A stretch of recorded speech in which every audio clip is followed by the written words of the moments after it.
It's basically a movie where everyone is just screaming for connection and then frogs fall from the sky, which kind of feels like dating in Los Angeles.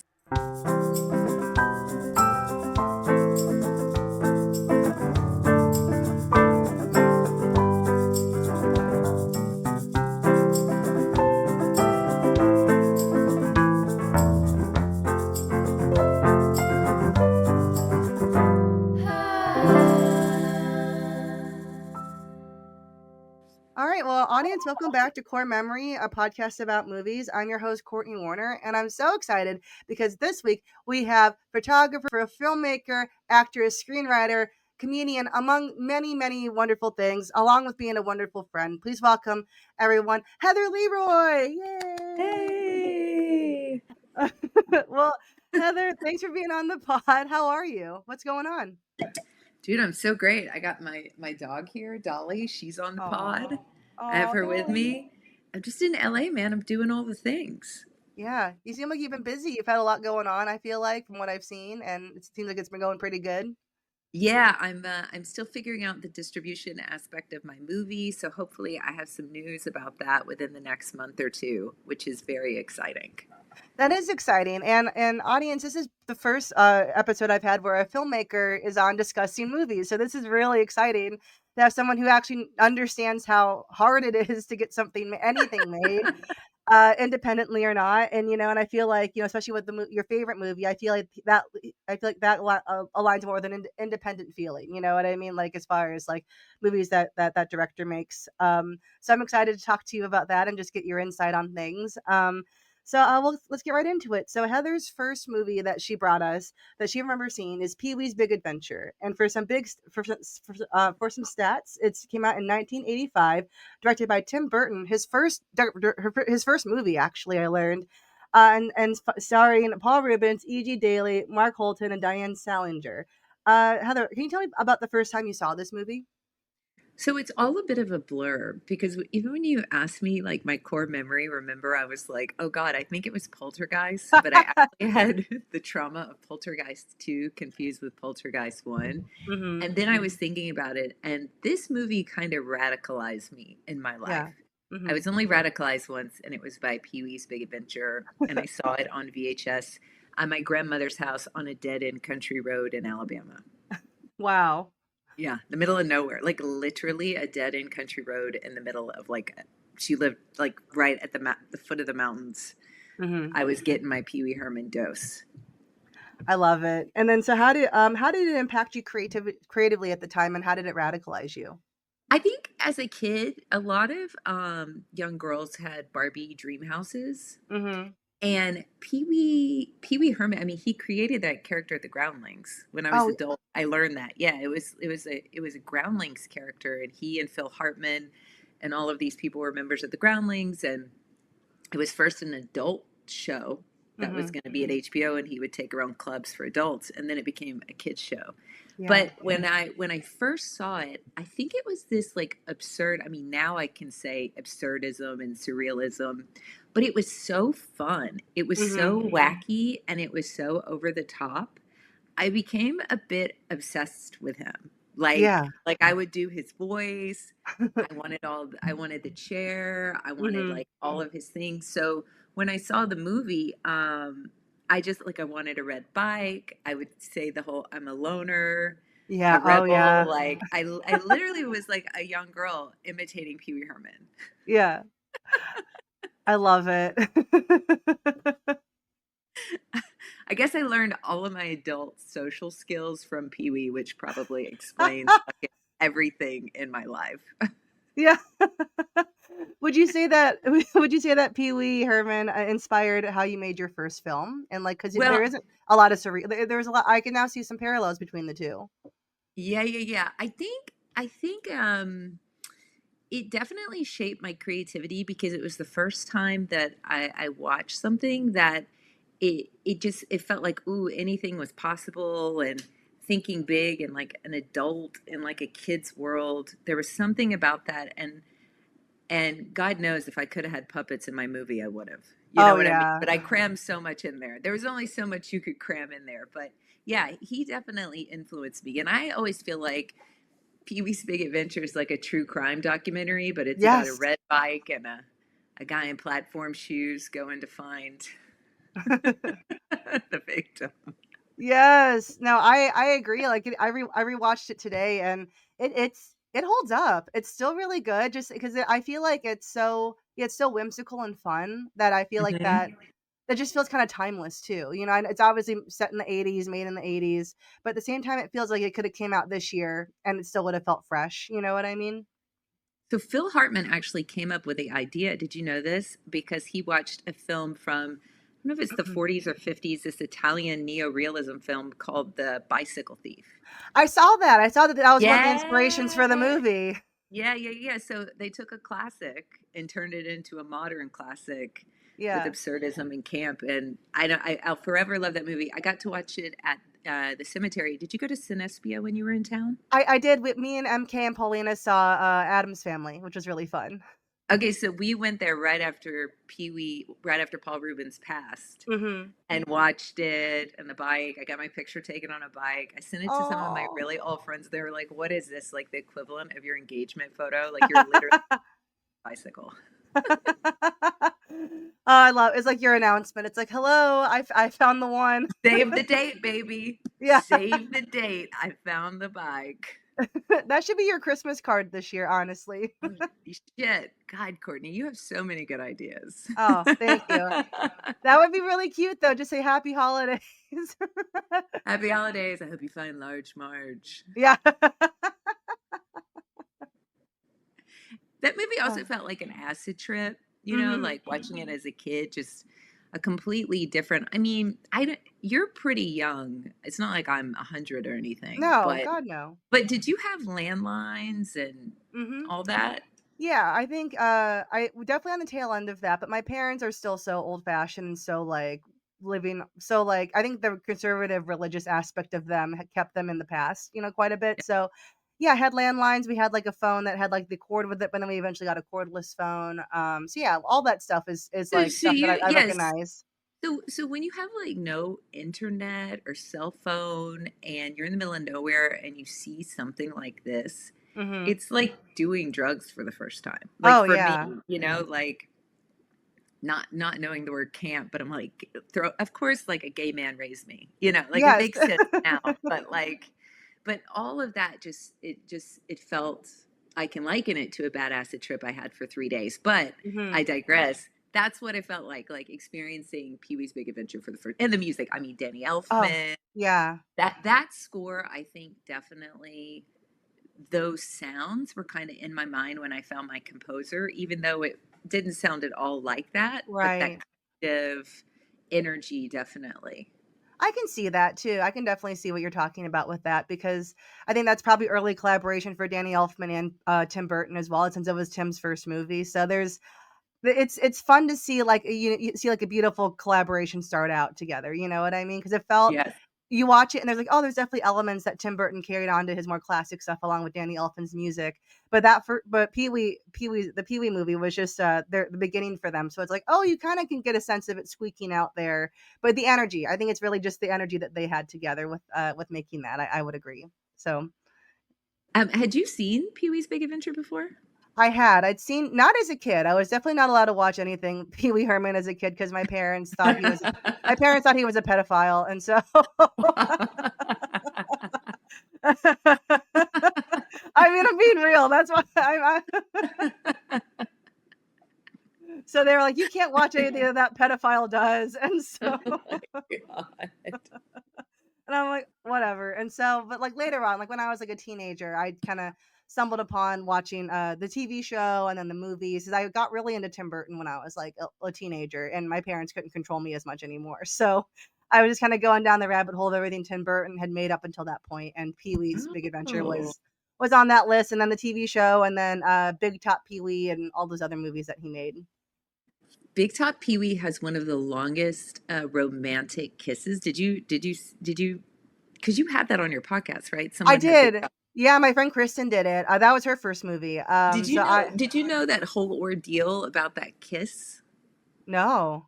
Oh yeah, he wanted this really long kiss where he's like eating the egg salad sandwich. Oh, that's He right. wanted this like prolonged kiss, and he Mhm. fought with the studio about cutting it. And it's the most unromantic kiss. Yeah. Like Oh, not yeah. it's just it's so gross. And so his one of his regrets was keeping that kiss in there, but it reminds me of the romantic scene in Pee-wee's Big Adventure, which is the top of the dinosaur. Mhm. Cabazon, Oh, yeah. did you go there when you were in LA? Have you No, I been? didn't. No, I haven't. Oh, we have to go next time you're here. But Yes. it's a giant dinosaur like on the way to Joshua Tree, and Mhm. you can go up to the top, like into the mouth. That's I know cool. someone who had sex there. Whoa. I know someone who had Heather, sex. when are you gonna do that? I feel like that's your next journey with Pee-wee. That has to Listen, let me happen. tell you, I went up to the top of that dinosaur and it is small. They definitely built Okay. out a set. They didn't shoot that in the real. When my Right. friend told me this, I was like, "Oh, what? This is not, you know, Yeah. maybe Yeah. he's shorter than me. I don't know, but it's just not Right. enough space up there in between those teeth. Like it's not a full set." Yeah. Oh God. Man, people will do when people will find a way. I'll Yeah, say people are that out much. there doing it, Courtney. They're out there Yeah, living. they are. I not me, but good for the other people having sex and dinosaurs. People are having sex in dinosaurs right And now. what are we doing, Heather? You What, know, we're talking about them, I guess. we're talking about sex and dinosaurs, and they're out there having sex inside of dinosaurs. Right, right. So I don't know. Living that comedian life. I think so. We're making the commentary, which we don't have to live it. We can just comment on it, and then people think we're geniuses, or we should run the world, or whatever. You'll be the So, genius on this convo, I assure you. oh, I don't know about that. Oh man. I'm curious. Do you still love this movie, and does it still impact you on your artistry today?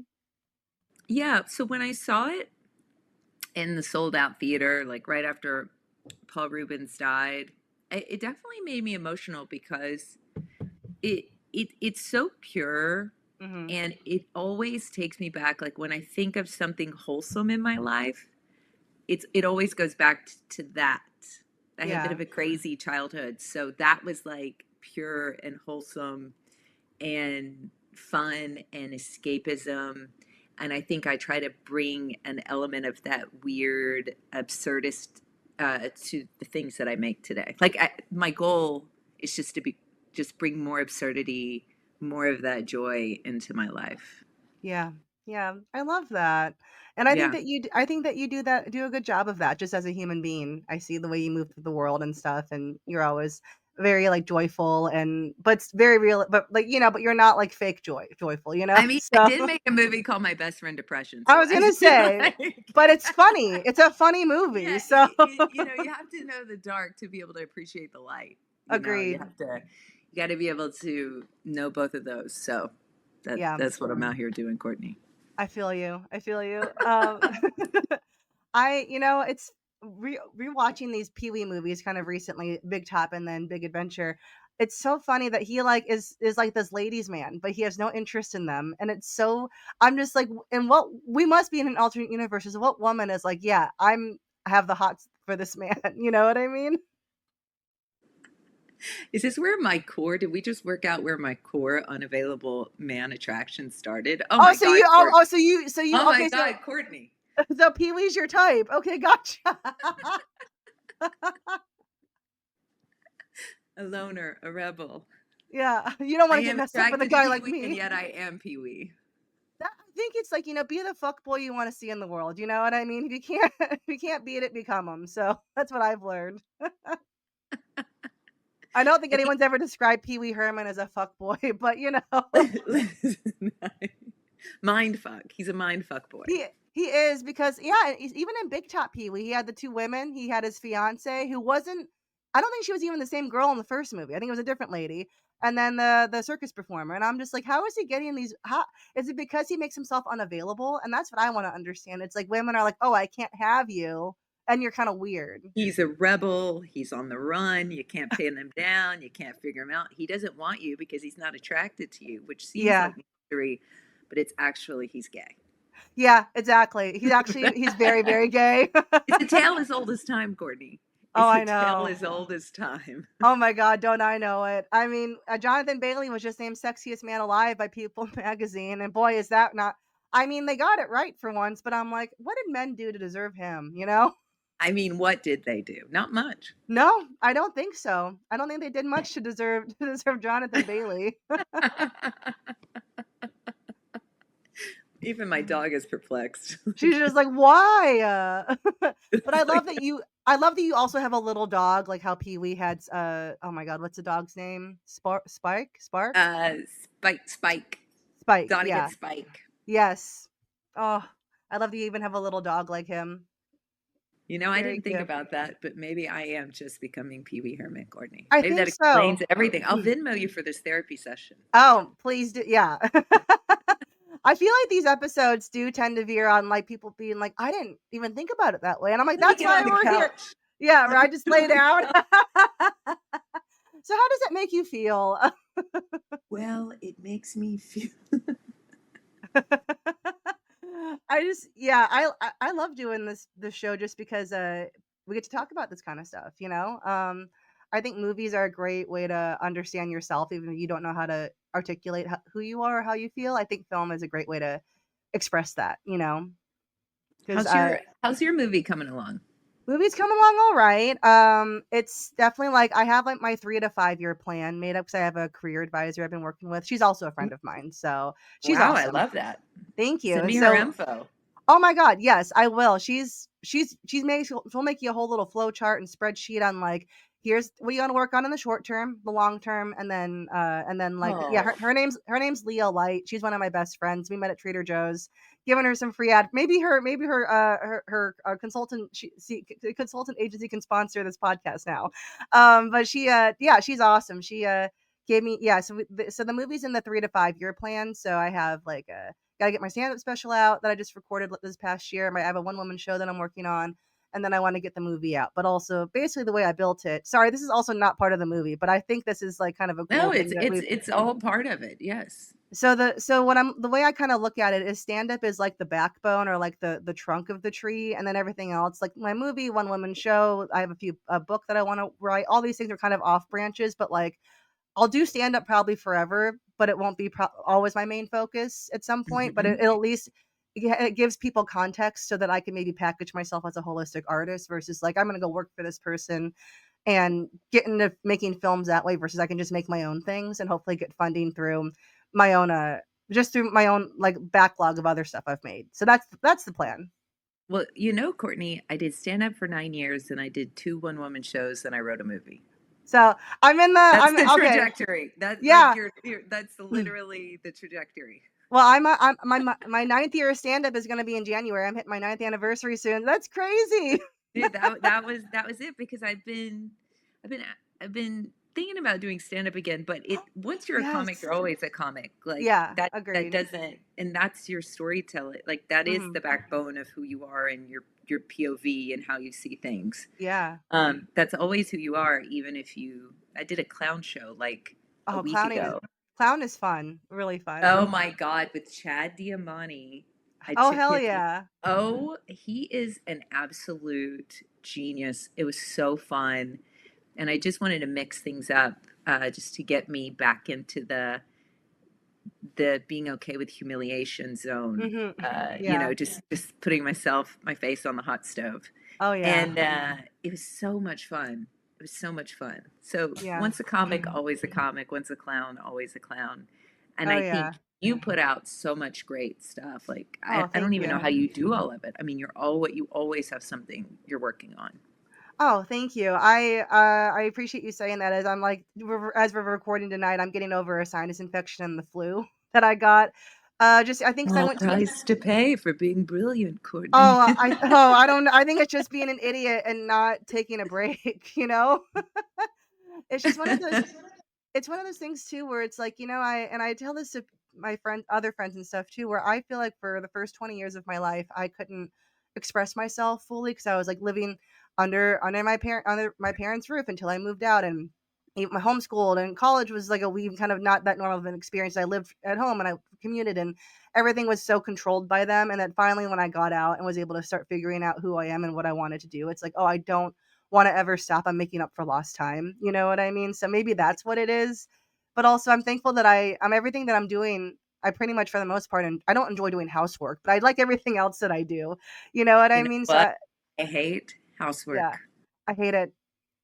Yeah, My ex, it was a real it's not like I'm not like a messy, dirty yeah. person, but the thing is if you're writing, directing, editing a movie, you're writing jokes, you're running photo, like the last thing you're thinking about is doing Martha Stewart shit. I know, dude. Like I'm not tablescaping. Yeah. Is that what they call it? I think so, yeah. Like I'm Oh. not tablescaping. I'm literally not.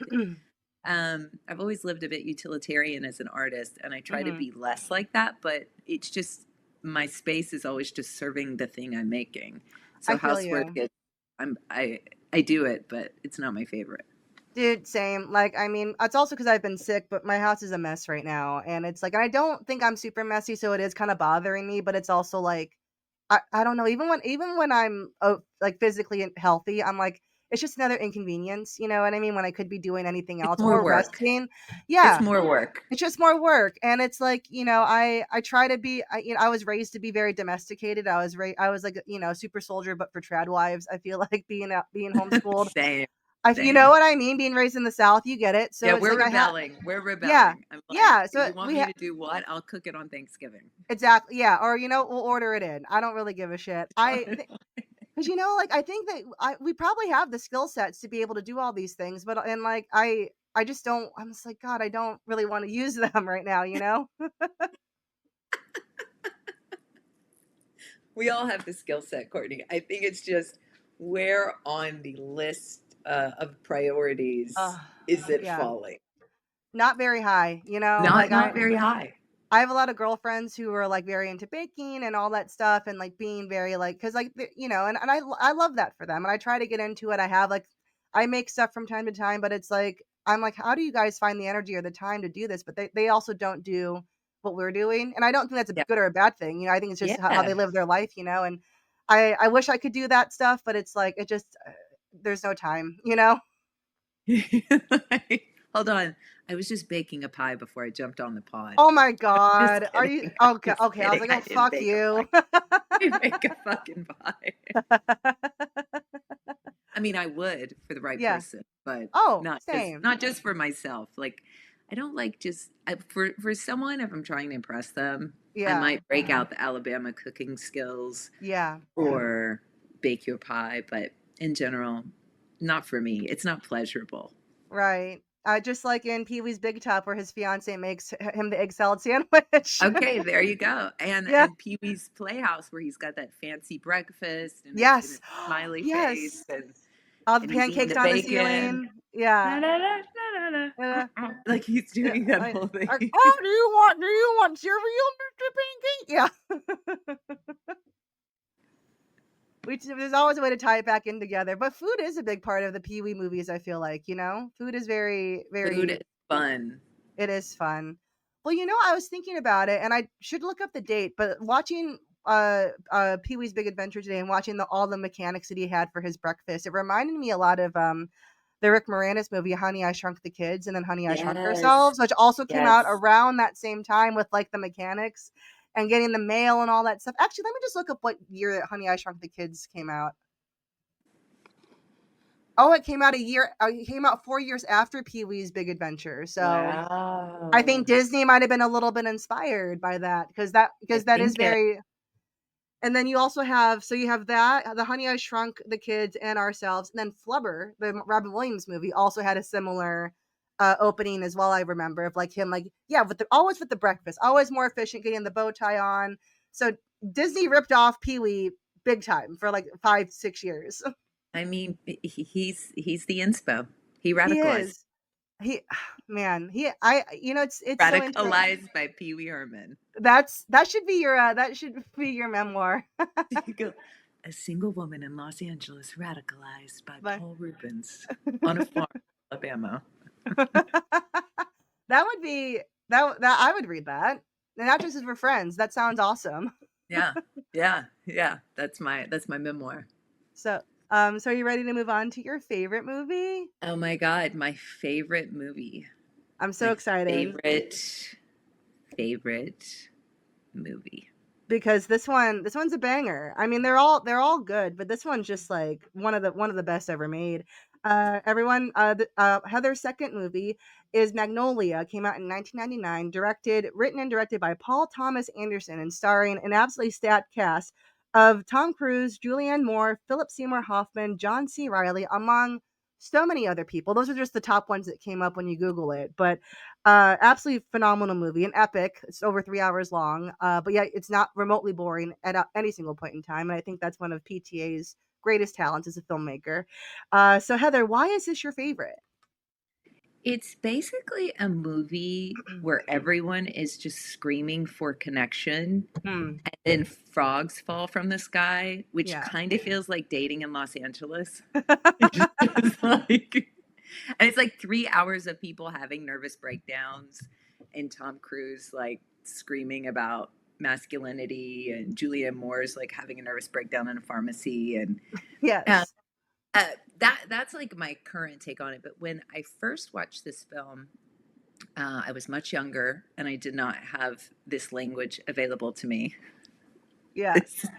And all I knew is that I skipped classes 3 times to see this in the theater 3 times. Wow. And I didn't even know I didn't even really understand what it was about. But when I saw the acting and what was going on, I just thought, ooh, that's the thing. That's the thing that I love. That's what I want. Yeah. And this movie's always kind of like a favorite book that you go back to because it's so long and it's so dense. And Yeah. I watched it in a theater, a 35 millimeter print at the Academy Museum on Easter last year. Oh, wow. It was like a spiritual experience hearing it in like the most crisp surround sound, the best picture you can imagine in a sold out theater on Easter because that's Yeah. in LA how we celebrate Easter, Yes. Magnolia. I love it. And it's just a movie that I feel like at different parts of my life, I see myself in different characters, but Hmm. also I think I love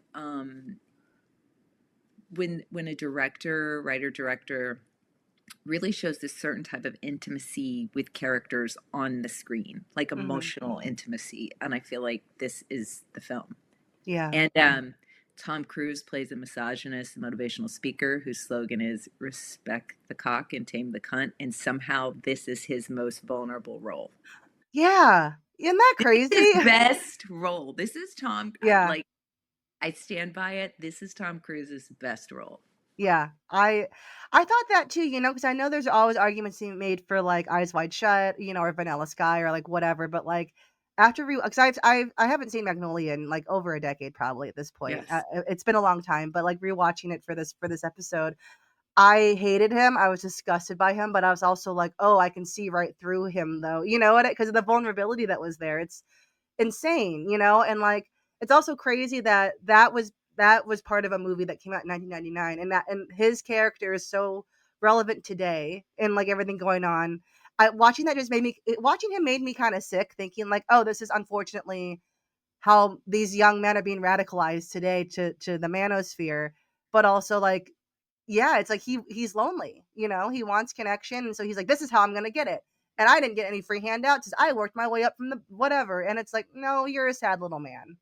And then we find out he never knew his father. Yeah. And that scene with his father, oh my Oh, God. I, dude, I I show know. it because I also am an acting coach and I show that scene a lot of times to Hmm. students because I feel like what he's doing in that scene when he goes to see his dad, and there's just it's heartbreaking. He's like, Hmm. son of a bitch. Yeah. Like he's really there's so many great meltdowns in this Hmm. movie. Oh When yeah. my other favorite one is Julianne Moore in the pharmacy. Dude, yes. She's like, you don't know me. You Yeah. don't know me. I have loved to get suck my dick. Like it's Yeah. the craziest monologue. Dude, it's fully justified. I fucking hate it when people are like, "Oh, what do you get?" Like asking why does she have this medication? Like, what the fuck is wrong with you? You know what I mean? So I think she was justified in her Totally. meltdown It's because the oh my meltdown we god, all want to have at the pharmacy. The pharmacy is like not a good place to be. no, dude, I was just there to get my antibiotics for my sinus infection, some steroids, and I'm just like, nothing about this is helpful. I'm probably gonna get sick again just from being in here. You know, like it's just so when rewatching that I rewatched the Magnolia today as well, and I was just like so justified. I totally relate to this. I want to fucking do that whenever I leave the house, honestly. Yeah, totally. And I also really love so have you ever seen the movie Shortcuts? Mm-mm. Okay, you have to watch that. And that's Okay. like my other these 2 films are my top favorite films, Shortcuts and Magnolia, but I was really feeling Magnolia when you asked me, but No, I love Shortcuts it. Shortcuts was directed by Robert Altman, and it has, Mm. like, Lily Tomlin, Tom Waits, it came out gosh, I feel like it came out in the early '90s? I'm blanking on the date, but that movie was basically the reason this movie exists.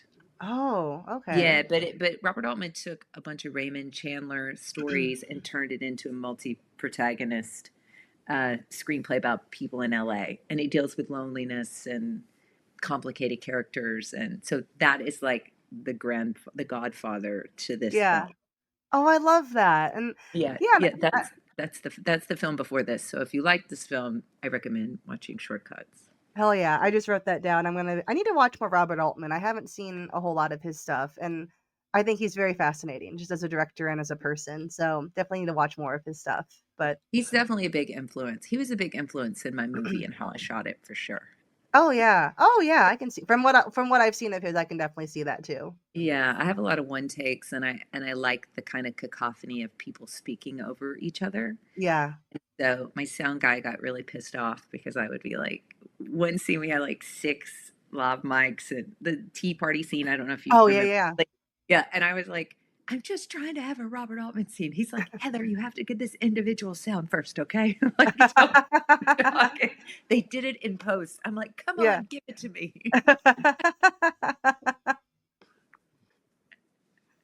I mean, well, it's good to know that they did it all in post. Because watching those movies, I'm just like, oh, they must all just be yapping over each other 110% all the time. Yeah, I think there's an element of that. So what do you think about the soundtrack to Magnolia?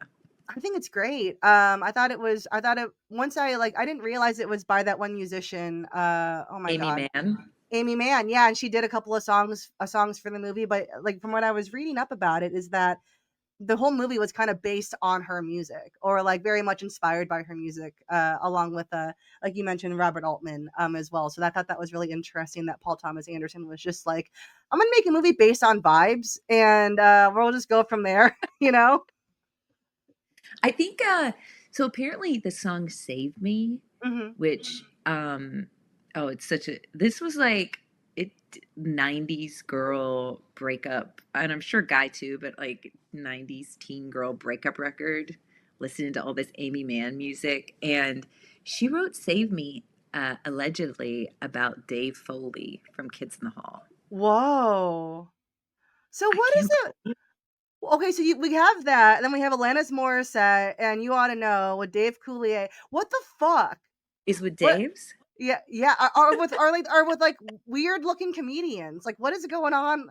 Courtney, you These. know, you've I been in the mean, scene. yeah. I mean, I can't. Have you dated comedians? I have briefly early on in comedy. I have not ventured. I won't venture back into that again. But that was like first couple of years in was something I was okay with, and now I'm just like, oh no. I'm trying to remember because like when I was doing stand up all the time, Hmm. you know, when I was like really I didn't want to date comics because I just couldn't I wouldn't be able to handle like someone that I was like dating or hooking up with at the clubs. Like it just and some Yeah, people are fine with that, but I just was like I cannot mix this. dude, and living in Nashville, so many people, so many comics Jesus. have not only dated but gotten fucking married. And I'm just like, Really? yeah, there's a lot of couples in Nashville comedy that have met doing comedy, gotten married, or are seriously dating. And I'm just like, is this like a Southern thing? Because it just seems so, I don't I know. don't Like, know a lot of comics in LA getting married, I gotta be honest. yeah, I don't, I mean, I guess if it works, it works. And if you meet the one, you can't control where you meet them. You know what I mean? But I I feel don't like you're know. gonna meet the one. I feel like you're gonna meet the one soon, Courtney. I don't know, and it's okay. I feel like the one probably doesn't live in Nashville, is what I'm guessing, at this point. I just think they're You all, never know. You never God, know. That's what they keep saying. You never know. I know, but it's like I really don't know, and that's like I've been trying I've been trying to work out this joke where it's like people who are in relationships. A lot of my friends are either married or in serious relationships now, and they're always like, "Oh, Courtney, it'll happen when you least expect it." I'm like, I more expect getting hit by a fucking truck than I do to meet the one, you know. And then it's also like also the advice that like coupled up people give is like, oh, well, just work on yourself, focus on yourself. And it's like being loved shouldn't be a reward for being better. You should be loved regardless. And Yeah. also, like, most of these motherfuckers met their partner while doing coke and Mickey's. You know what I mean? So it's not like they were the most virtuous person in the world. They weren't working on themselves. The truth No. is a lot of people meet each other and have babies and get married when the last thing they're doing is working on themselves. So I do think that's a Yeah. bit of a modern society. If you work on yourself, now, if you work on yourself and you get your shit together, perhaps you can have a different kind of experience with someone. But Right. I don't know if that guarantees when you're dealing with a romantic relate. I don't Yeah. there really aren't there that many guarantees. Like you can live with No. yourself, but I Hmm. don't know if that includes living with someone else, to be totally Oh, agreed. Whenever I do think about it, it's like, well, how would that work with someone? I guess we would have to always be in separate houses for forever because I need my personal space. And and hopefully they're okay with me being busy all the time. That's always the thing that I get when I date guys too, is that, and this is it always comes off innocuous, but it's happened to me enough times now that I realize it's kind of passive aggressive, where they always say, "Are you always this busy?" And I'm like, you know? And I'm like, yes, but I will always make time. And our friend MK was like, next time you should just say, are you always this lazy? Yeah, I really relate to that. Yeah. I think my ex, when we were first together, he was like, "You just care about your movie and your dog." But Yeah. that's not true at all. It's Yeah. like if you Yeah. meet someone who's having to create something out of thin air or career, or they're devoted to their art and they're committed to that being their life, you can't be attracted to them for that and then hold that against them. Dude. I think for me in looking for a partner, it has to be somebody who like in some universe, I'm like, maybe I need someone who just is like, a construction worker or someone Mm-hmm. who is just 9 to 5. But the other part of me, you have to really meet someone who, like for me, who gets you, or who um which brings me back to Magnolia, that scene, oh my God, where John C. Riley and the woman's doing coke in her apartment, Yes. Yeah. and then they he's just like, he's lost his gun, like all the shit's going Yeah. down, and then he asks her to go on a date, and then they go Mm-hmm. on the date and they have that kiss, and she's like, now that we've done this, like, would you like never speak to each other again, whatever the line is. Yeah. Yeah. Oh, And I do think that's a very real feeling sometimes, if you meet someone and it's so great, you're like, you know what, maybe let's just have this moment, yeah. and let's just not talk to each other again. Let me just keep this moment.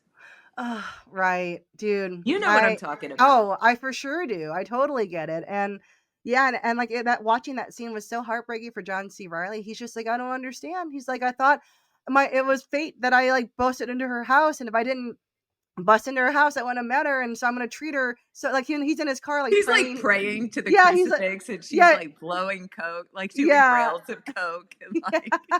He's like, I'll be a good man, I promise. And it's like, oh my god, this poor man. But maybe a man does have to be obsessed with you more than, I mean, that's what they say. That's that's what what they they say on say. Instagram. That's what I know. And Instagram is never wrong. I'll tell you that much.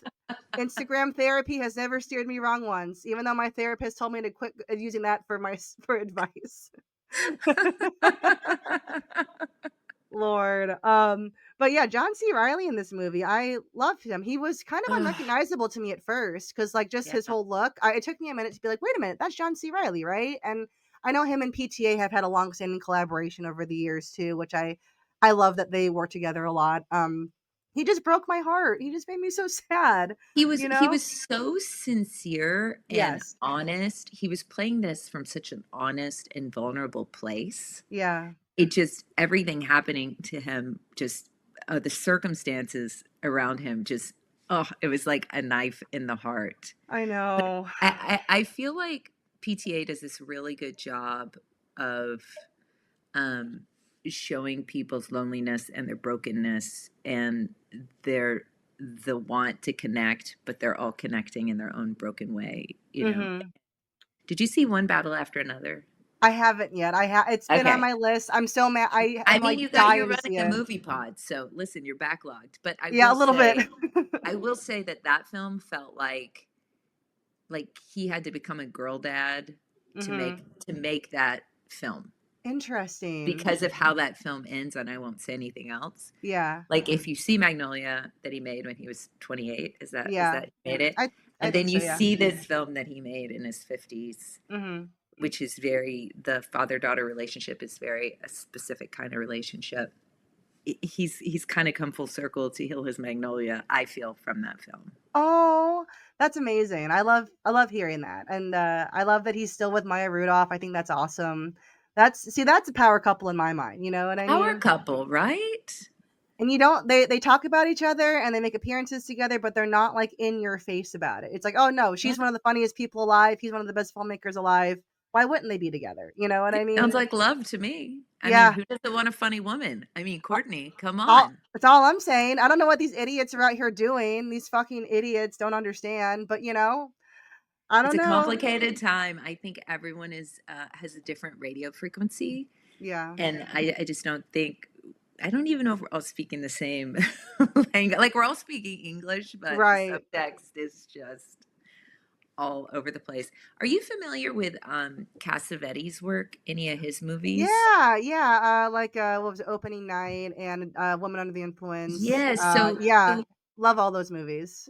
So I loved him first before I Oh, loved Paul yeah. Thomas Anderson. Mhm. And I didn't know when I was younger why I loved his movies so much, but there's a similar quality to his characters that PTA has. And so I read this quote by him, and he said, "All of my movies is me trying to figure out why love leaves." Oh, God. Oh, man.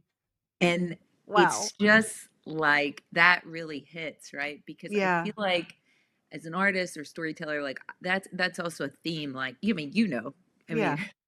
like, in your own work, right? Like Yeah. Oh, these yeah. are even as a comedian, it's like you're still exploring these themes, even with laughter and whatever. And I feel like PTA has his variation on that. Mhm. And so it's similar in terms of how they treat their characters, these characters who are doing bad things, but they treat them with such love through their director's lens that they're so memorable and it's so heartbreaking it's just you feel like wow, I relate to this and I don't know why, but when I read that Cassavetes, well, I saw an interview with him and he said that he's like, I'm obsessed. Why does love leave? Mhm. And that's what I Oh, want to explore. And that yeah. to me, just like, wow, what an idea to try to understand. That's a life's work. Yeah, no kidding, and I don't know if anyone will ever understand it in their I know this is a lifetime. comedy podcast. No, no. God, no. We've got plenty of giggles on here. That's Well, well, profound. well. We'll love That's Poltergeist too, Court. right. Well, I was like, "Oh, man, we don't have to talk about Poltergeist 2. Great. Because I what's was gonna funny about say. there's not a whole lot that's funny about that. I was personally not that interested in watching it. Uh, There's another Philip Seymour Hoffman in oh, Magnolia. Oh incredible. my God. Another longstanding collaborator of PTA as well, RIP. I love him. God, he's so good, and he makes that phone call, and Yes. he's like, I know this feels like it's A kind of like a movie, movie yeah, or a TV show, but that's kind of what happened. Like, now yeah. imagine if there were cell phones Oh my in god. Pee-wee's Big Adventure and in this film. I know. It wouldn't be as dramatic. It wouldn't feel as like I mean, I couldn't understand him picking up my iPhone and just being like, I think about it, this is a movie, and this is the part where you say yes, like it's a movie." These movies would be devoid of the yearn. Oh, I agree. I because They would the yearn is so hard in Magnolia. it The is. yearn, it's so deep. It's so, trying to connect all these dots with Yeah. no app, without an Yeah. app. They're Yeah. just, the world is happening without a cell Yeah. phone in sight, as they say. Well, dude, even the character that the guy who is the older version of the like who won the children's genius the one the TV show as a kid and now he's an adult. Donnie, William Macy's character, Yeah, William H. Macy's character. the quiz God. kid. Yeah, yeah. Like how hard that he might have been the most tragic to me out of all of them. Just Oh so my sad. God, when he's like, I love you. I'm Please, just I will be good to kidding. you. I got braces because of you. Got braces because of you. Would you ever get braces for a man, Court? Oh man, no. I I don't think can't I say would. I would. I can't say I No, would. there's not although at this point there's not a lot I would do for a man at this point. There's really not a lot. And I think I've done a lot. I think I've done enough over my tenure as a straight woman.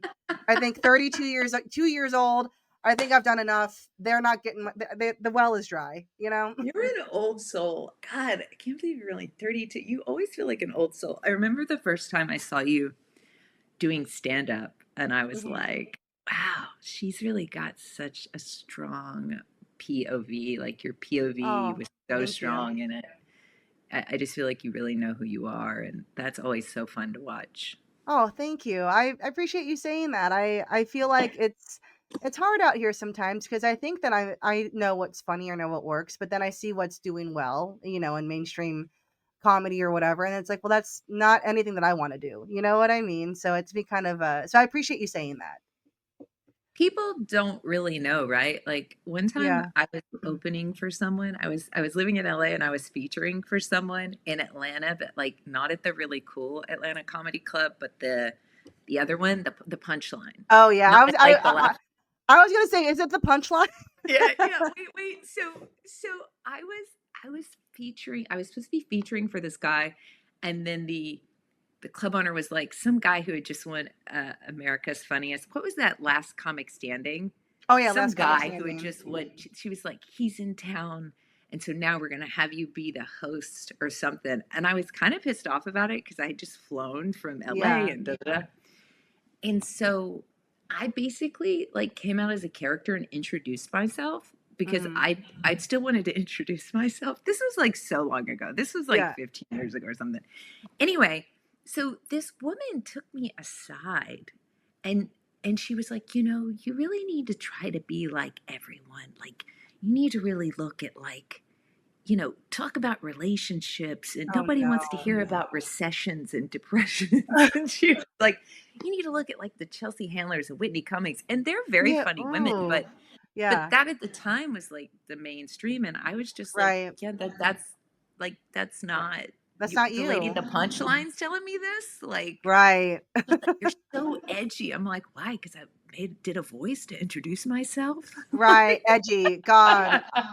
You're so alt. Like, what the What? fuck? Dude, I've gotten that my whole 10-year career as a comedian just because I'm not a white person and I talk about my experiences as being a person of color. That, oh my god, you're so edgy, you're so political. And I'm like, I don't think I don't think me existing is political. I think I'm just a person and you don't want to hear about how racist everyone is, but that's your fault, you know? And you're in Tennessee, which is like I wild. know. I know. I got to get out of here. I think I've said this on every single episode that I want to move. Well, I think you're really maximizing your. I mean, you got to do it special at the Blue Room. Yeah, I think yeah, I think I'm making the most of what I have for the time being, but at some point, I got to figure something else out. You know what I mean? So, The closest I got to the Blue Room was when I first moved to Nashville from New York. They were having record store day, and they had Mhm. that machine out front where you could make Record yourself? make Yeah. a tiny record, right? Yeah. Neil Young and Jack White were standing on the other side of the booth, Mhm. and I said, "Oh my god, I want to record the first joke that I ever wrote." Yeah. Ah, and I did like recorded it on the record, and Neil Young was standing there laughing. Oh, hell yeah. And I was Hell like, yeah. "That's it. I guess I'm done. I guess I peaked now. I guess I Yeah. peaked at That's the do-it-yourself awesome. record at the Blue Room, Yeah. Third Man Records. That's awesome. Oh my god. That's it. That's it." And then I retired. Yeah. Then it's like, well, you Where peaked. do You you got go from everything. there, Court? Where do you You go? know, you know, I've been asking myself that since I've recorded my special. I'm like, well, where do I go from here? I accomplished a lifelong goal, so you know. um. What there was one other thing that I wanted to say about Mhm. um Magnolia, and it's that I can't remember.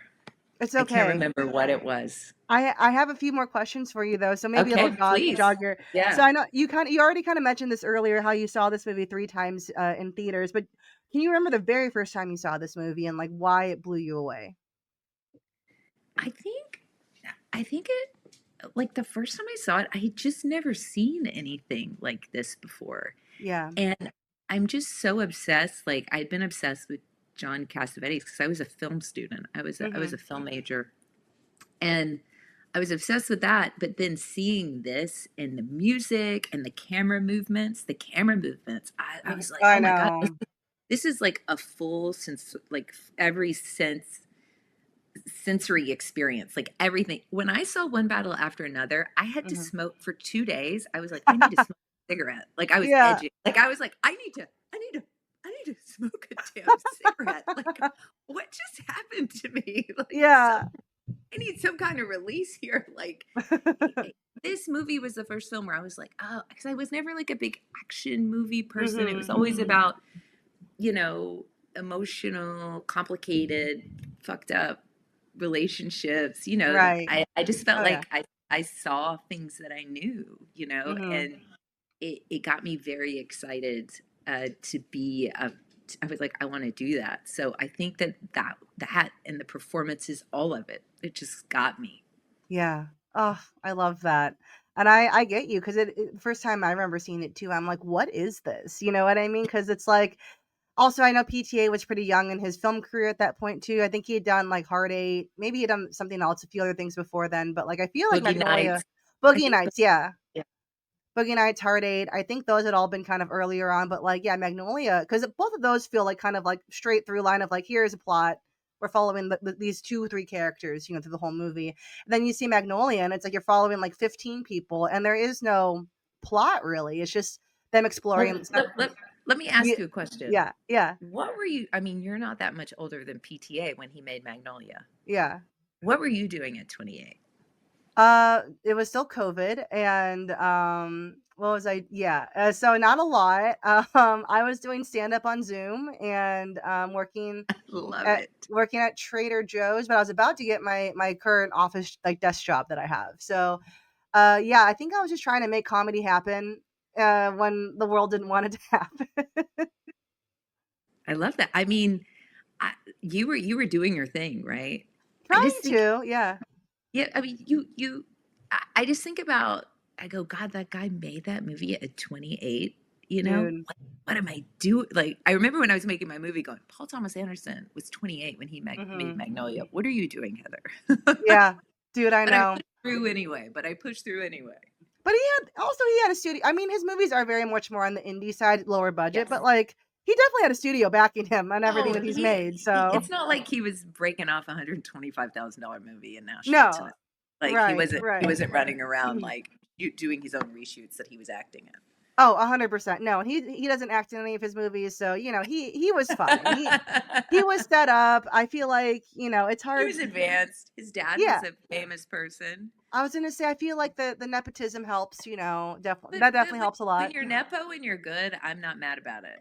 I'm kind of in that same camp too, where it's like, man, like, yeah, that's awesome that you had a like my dad worked in HVAC. I guess if I wanted to work in HVAC, I would have had a leg up in the business. So I get it, I get it, but My dad was a nuclear engineer, Mm, and right before I moved from LA to New York, I went to my little brother's graduation at University of Alabama, mhm. and I'd been touring doing comedy in Ireland, and he goes, we're sitting in the stands, he goes, you know, I could still get you a job working on a nuclear reactor. Yeah. I was like, Dad, what? I'm going to New York to do stand up. Yeah.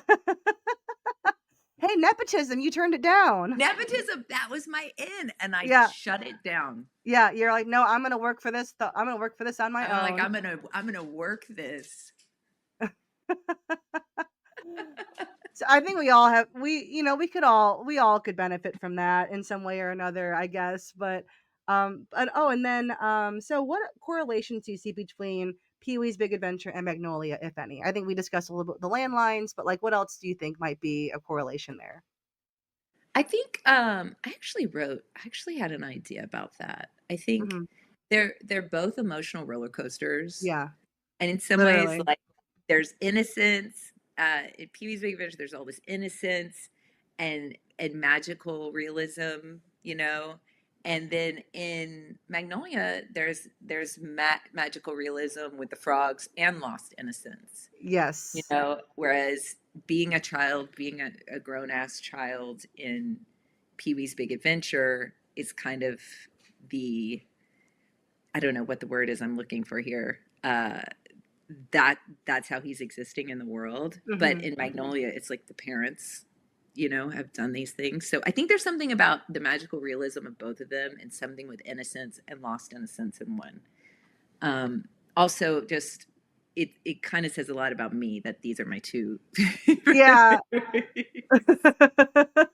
I should talk to my therapist about this next week. See, you know what? Just I'm out here just trying to help people, you know?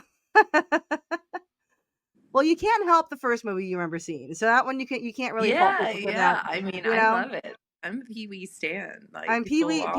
Pee-wee's a great first movie. So, and then Magnolia is just an incredible movie. And I would say I would agree with you on that. There's definitely some surrealism and some magical elements, like especially with the frogs coming in at the end, and yeah, seeing that the kids, in this instance, like the little boy who was in the TV show, he had more emotional maturity than I think some of the adults did. You know what I mean? In Yes. this, Yeah, yeah, and yeah. you kind of see the reverse, like where it's like, oh, Pee Wee's this adult being a child, and everyone around him accepts that and accepts him for that, and embraces him for that. But also having like genius children on a TV show, they're embraced for that, but they're also treated like adults, and they're like, I'm just. So I think the inverse for both of them, but I think that's interesting. I'm really bad at articulating like like so this see even now when I'm trying to articulate this. I went to see Frankenstein with a friend of Hmm. mine. And in my mind when I watch films, I'm mostly focusing on relationships. Yeah, Like it's like relationships. So someone could ask me about all these other, I'm like, oh, camera movements, relationships. How is this serving a relationship? It could be an action movie, and I'm thinking about explosions in relationships. And my friend, we saw this Frankenstein movie, and she said, "Oh my god!" I said, "Yeah, it was really, father son." And then she said, "Oh my god, my friend watched it," and she gave me this incredible dissertation, hmm. telling me, she's like, "Don't you think that sounds like Peter Thiel and the takeover of the tech bros?" And I was like, "Wow, I Oh was really wow. just like father son." Yeah. The isolation, Yeah, you know. But but Pee Wee and Magnolia, man, those are my two. I love it. I need to see Frankenstein too. I know that they showed it in theaters, but I know it's gonna be on Netflix soon too, so I'll probably try and catch it at some point. Did you like it? Oh, it's beautiful. I It's a beautifully done film. I mean, I think it's 3 hours, Okay, two nice. 2 hours and 45. Um, I don't usually watch a lot of fantastical things. I'm trying to watch more fantastical things, but Yeah. it's a beautiful film. And that film that I was working on in Canada, Mhm. a lot of the crew on that film had just worked on Frankenstein. Oh, that's cool. And so Oh, that's everyone had like Frankenstein stickers, and they'd be like, "Oh, we were yeah. just on Frankenstein and That's Guillermo," and I'm oh, like, that's "Oh, so cool. cool." That's so cool. Man, if you're looking for more fantastical stuff, I think The Shape of Water, one of his other movies is Oh, really that's good. my all-time favorite. Oh, okay, so you've seen it. Okay, great. Oh, It's that is my awesome. favorite film of his, hands down. I love it. It's beautiful, it's perfect. It's just I mean, yeah, I love that movie. I'm glad that you've seen that. I'm trying to think of any other like more fantasy fun movies. I'll think of some and send them to you because Send me the list. I love that. I love all of those kinds of movies. When they're done well, anyway. But Are you there's a lot. making a fantasy film, Court? Ah, I would love to. I wish I had the brain for it. I have friends who write fantasy novels and stuff, but I just don't think I could do the world building. You know what I mean? That'd be cool if I because it just seems like you have to have a different. Your brain has to work differently to do sci-fi or fantasy. I feel like, you know what I mean? I'm writing an action film and it's a different place for my brain to be. Like Hmm. it feels like I'm like the cogs have to manually Yeah. be turned in a certain way. But yeah, if you want to do it, just do it. I think one day, once I get through being not being sick and getting through the next 2 months of tons of shows, I think Listen, I'm you've gonna, got plenty of time. You got the 3 to 5 year plan. I have 3 to 5 year plan, and 3 to 5 year plan just covers the first movie, so I have more time. But I definitely want to transition into being a filmmaker. I think at this point, I think it's time. I'll do stand up forever, but I don't want to host every single show all the time. You know what I mean? I think it's time for me to. I But we think I've need you. But we need you. that's what I keep hearing, and I'm like, you know what? I need to do something for myself. Like Not I that I'm need to not getting. clone myself. Yeah, not that I'm. Yes, I would. I wish. You know what I mean? That would be so helpful. Because I like everything that I do, but I just don't have enough time to do everything, and also like not like get sick or not, or be able to rest or have a normal life. And you Yeah. get it. I know that Yeah, you you're get it. committed. You're committed to your art. You know, a lifetime of a commitment to art. Yeah, I think Yeah. we can take a lot of inspiration from, in closing, Yeah. Paul Rubens and P.T. Anderson, who are two Yes. auteurs who really have committed to the art life. Yeah. They have strong David Lynch. visions. They've committed to the art life. David Yeah. Lynch, yes, like Yeah. that is the practice of being alive, is the creative life, and it doesn't look like everyone else's life. And you know what? That's the magic in it. It is. Damn. Oh my God, Heather. Well, that is a We'll close beautiful. with that because We'll I close with. just I do have two more questions Oh my for god, you that tell I me, have to ask every please. guest, but in closing of the movie talk for that. Yes. So this one's they're rapid fire, but answer them at any pace that you want. Okay. So for both movies, for Pee Wee and Magnolia, if you had to replace the entire cast with all Muppets but keep one human, who would be the human? And who are some of the Muppets you'd want to be in these movies? Oh god, in Pee-wee's Big Adventure? Mm-hmm. Oh my god, that any Muppets? Wow, I definitely would replace the crotchety dad, you know, the Mm-hmm. alcoholic dad Yeah. with those guys that sit in the rafters. Oh yeah, The the critic. two the movie the theater reviewers. Yeah. Yeah, the theater reviewers. I would have them, and I would definitely have oh wait, no, that's Magnolia. That's Magnolia. See, I'm cross contaminating. Oh, Magnolia, the dad would be the guys in the rafters, yeah. and then Kermit the Frog would be John C. Riley. Oh my God, yes. I love it. Kermit the Frog would be John C. Riley, and Julianne Moore would be Miss Piggy. Yes. I need to see Miss Piggy and the Meltdown Pharmacy Oh scene. my God, just like it has a puppet just like wiggling, waving around. You don't know what I've been through. Oh my God, that seemed. I when I asked this question, all these movies could be remade with Muppets. Like they both Yes, every movie, and like why aren't these the Disney remakes that they're making? Disney owns the rights to the Muppets. Why aren't they doing this shit? You Disney's know? got all's fair with Kim Kardashian, so I think Damn, what the fuck? Well, I not a guess lot of facial movement. Not a lot yeah, of facial no, movement for not them. really. No, they're not that interested in that. And then finally, what is your go-to movie drink and snack, either at the theater, at home? What do you got to have?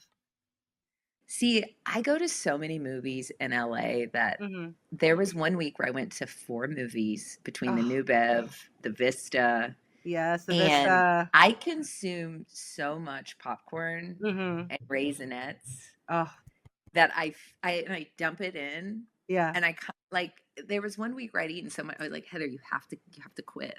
yeah, Like I was really like counting days off of popcorn and Raisinets. The yeah. New Bev has real butter, and so does Ooh, a Vista. So yeah, my friend turned me on to that a year ago because I was like a dry ass popcorn person. Like I was like, yeah, don't put the butter on it, and he was like, listen, uh, you got to put the real butter. And then once that happened, it was like so always raisinets inside my popcorn. yeah. Ooh, I like that. Hell yeah. Well, Heather, thanks for being on tonight. I really appreciate it. Just tell the audience where they can find you and what do you have going on. So you can find me at Heather A. Leroy on Instagram. And I have a feature film that I wrote, directed, edited, produced, and starred in that hopefully is going to be coming out in a couple of months. So Yay. fingers crossed.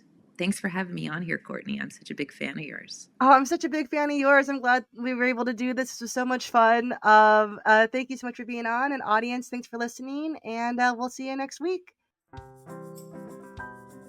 This has been Core Memory, a podcast about movies, and I'm your host, Cortney Warner.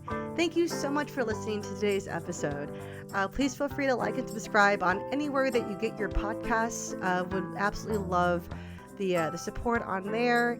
If you enjoyed today's episode and any of our other episodes, also we are on Instagram at Core Memory Pod. Please feel free to give us a follow on there as well if you want any behind the scenes tidbits or any kind of fun visuals on there.